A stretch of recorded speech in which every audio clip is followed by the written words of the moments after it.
आंदोलनातून काय मिळालं? या आंदोलनातून एक गोष्ट कळाली, या आंदोलनातून मराठ्यांची एकता दिसून आली, की एका शब्दावर मराठा समाज आपल्या न्याय हक्कासाठी एकत्र येऊ शकतो, संविधानिक हक्कासाठी एकत्र येऊ शकतो, नवे कायदा आणि सुव्यवस्थेच्या चौकटीत राहून तो लढू शकतो, हे इथून स्पष्ट झालं. दुसरी महत्त्वाची गोष्ट काय झाली या लढ्यातून?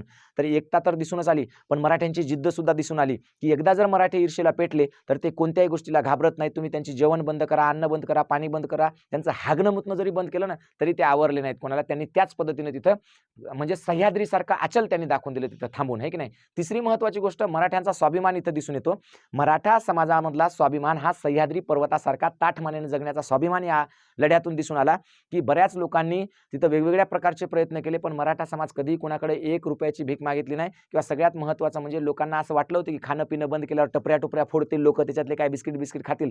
पण हे मराठा समाजानं दाखवून दिलं, की जी दानत आमच्यात आहे, आमच्यामध्ये चोरी किंवा असं लूटमार करून कोणाचं तरी हिसकावून घ्यायचं, खायचं, हे आम्ही